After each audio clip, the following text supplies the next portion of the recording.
Honorable, how are you this morning? Not bad. Well, we're just having this discussion on the havoc that has been caused by the spillage of the Akosombo Dam. It's come to your attention that your constituency is one of those that have been heavily affected. How bad is it? It's very severe. As I'm speaking to you now, I have 12 of the communities affected. And so, like the ordinary, as we've been seeing from Northtown, the voter rate is same as Shai Osudoku. And as you can see, Shai Osudoku, especially the Asuchari enclave, they are mostly into farming. So all the rice farming is gone. Majority of them is gone. The fish, those who are into fish farming, all the cages, the fish is also gone. And houses have been submerged. In fact, it's as serious as the voter region. Yeah. It's virtually the same thing that is happening to you. It's the same thing, my dear. There's no difference. It's the same thing. You said that the rice farms, majority of it are gone? Of it is gone? Yes. Taken by water? Yes. Oh. You are talking about 12 communities. When you say 12 communities have been affected, you said it's the same as so, which means that some people have lost their buildings. Their buildings are in water. Yeah, their buildings are in water. When you go to Choko, for instance, the buildings are in water. So we've evacuated the Choko people to Topo. We evacuated a number of people, more than 1,000 classroom blocks around the Topo enclave. We have Kajanya, we have Domelia, we have Aslebi Kope also affected. We have Volivo also affected. We have the Asuchai itself also affected. We have Natriku also affected. Couple of communities are Kajanya also affected. We have Kotoko also affected. Azako, Kewu, Achobinya, Kasunya. So we have all these places affected. Like I said, we have 12 communities affected. And we've evacuated a number of people to a higher ground at Topo, to be precise. Okay, so where are you keeping these people? You mentioned Topo. Which other places? Aside Topo, because we share boundaries with Okujeto, some also have family members in Accra. So they join some of the members to Accra. As I'm speaking to you, we have a couple of people relocating to Accra. We have a number of people also relocating to Asuchari Osuwin. And then we also have a number of people also located to Abuvie Pond. The communities around, they've all located. But then we have the majority of them at Topo Classroom Block and at Dakope. We are hosting majority of the members there. Do you know how many people you're hosting? Have you counted? We are hosting more than 1,000 people. More than 1,000 people. At one of the places or both? Yes. Both or one? Sorry? The 1,000 is the total number put together.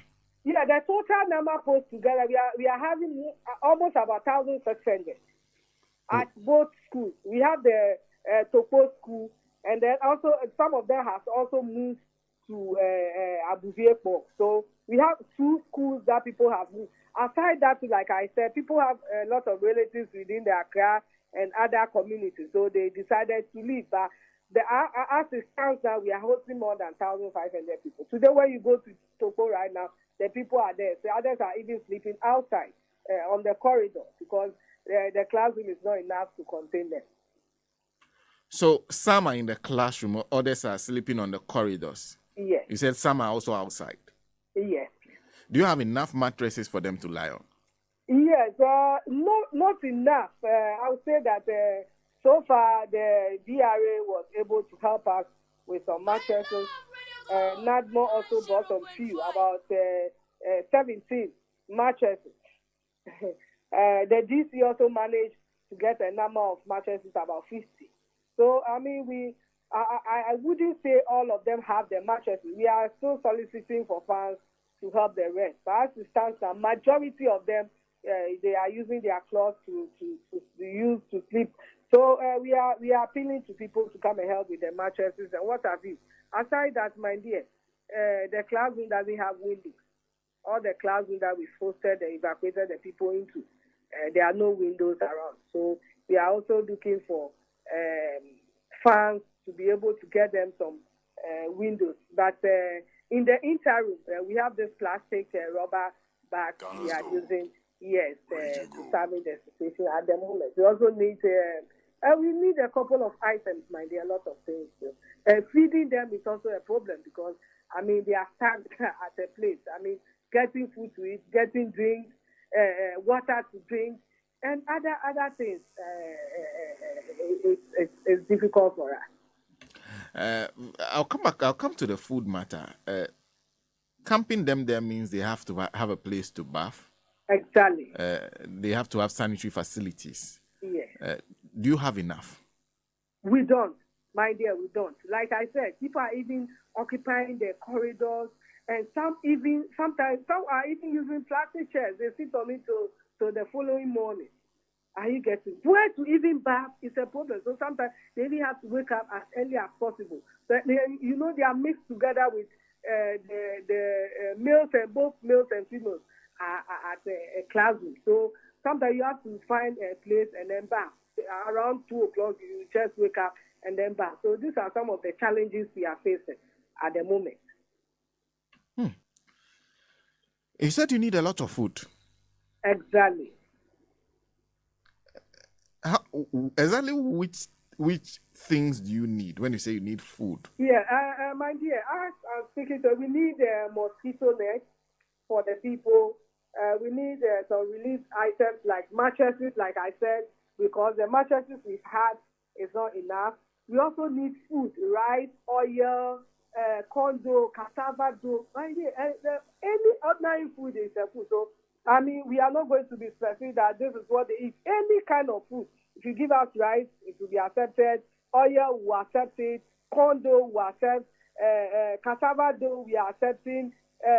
Tin of fish, I mean, we are accepting tomatoes. Everything, tomatoes, onion, what have you. We need a number of things. You said NADMO was there, VRA was there. Did they know that what they are provided was not enough? Have they returned with more? Yes, they are very much aware. In fact, during the tour, I was part of the tour. When they were even doing the distribution, we noticed that some people didn't get some of the rice they even brought.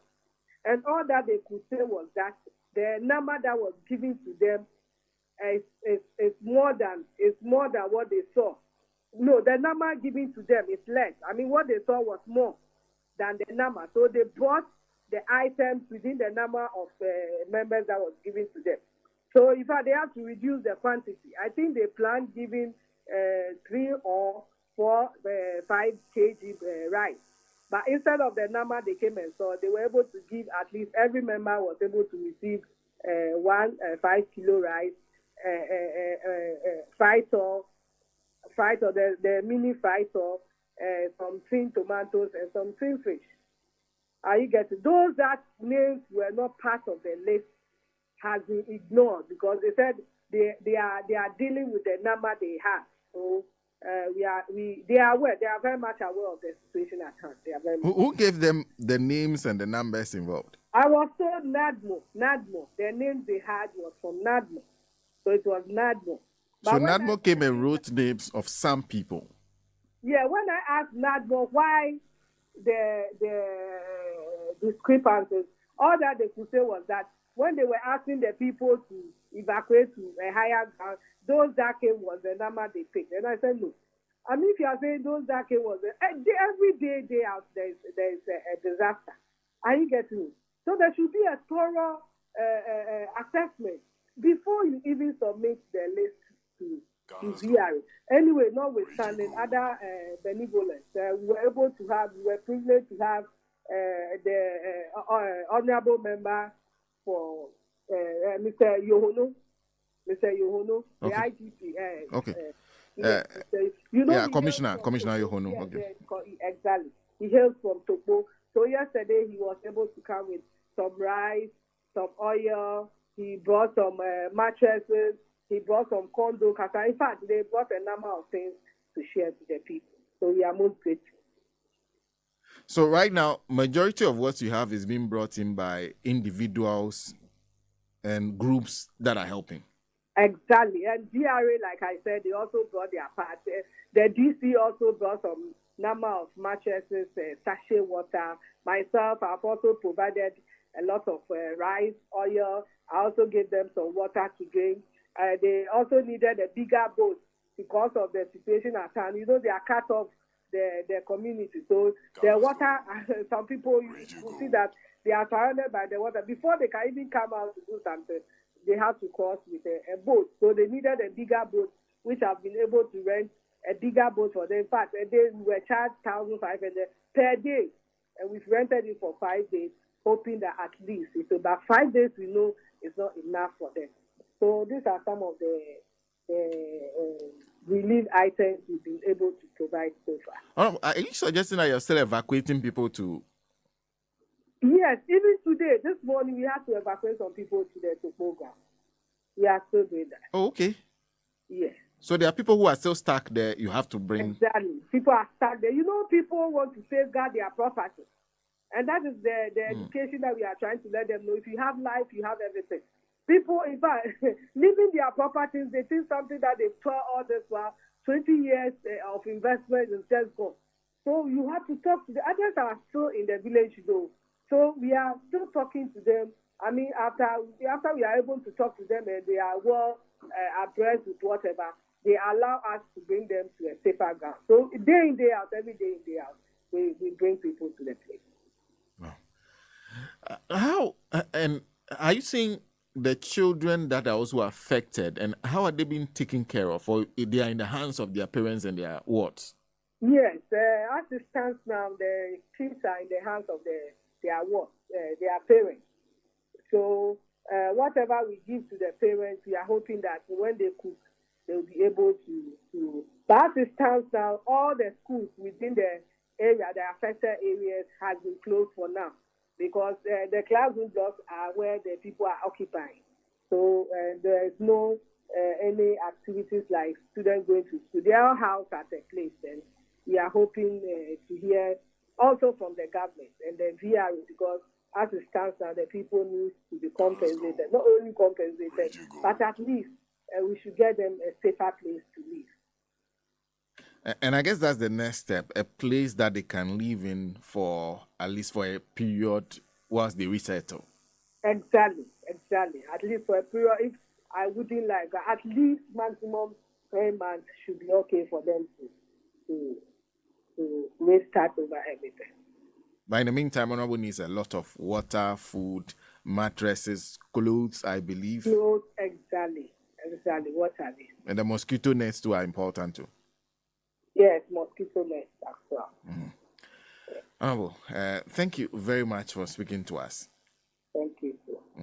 Like, I hope I'll see any of your media guys around so that they can also take some views, pictures. Because sometimes when you see, people don't understand the impact of what we are saying. Are you getting it? Yes. But when they come to the place, they know that what we are saying is very serious. I'll be touring the place this afternoon and tomorrow. So if you wouldn't mind, I know today is too late for any of your guys to organizing himself. But tomorrow also I'll be there with some few items. I'm planning to go and give to the people. So if we get any of your crew members to join us, I'll be most grateful. Oh no, we'll try and get somebody through to you. Thank you for speaking to us. Member of Parliament for Shai Osudoku, Honorable Linda OCLOO, speaking to us this morning on the situation in her constituency too. Like I said, we are watching several constituencies. This is Gideon Okran. Watching us on Facebook. Please, the disaster in the Volta region is not pleasant at all. Now, you're listening to somebody, an MP from Greater Accra. So, Greater Accra affected. All hands must be on deck. We must provide them all the things they need so that their livelihood can be improved and make them happy. But please desist from preaching that the region has sacrificed for Ghana. Every region in Ghana has sacrificed for Ghana. What would you say to other regions which has provided gold, oil, cocoa, diamond, coffee, limestone, cashew, etc.? All regions have sacrificed for Ghana. Do not preach regionalism on this problem. Otherwise, other regions will also demand for their natural resources only, and that will not help Ghana. Preaching regionalism is what MPP want to do and please, all the MP in Tong areas should not fall for it. We are all Ghanaians. No, I didn't say, I was not preaching regionalism. I'm saying that in this current circumstances, we are asking them to sacrifice in these current circumstances.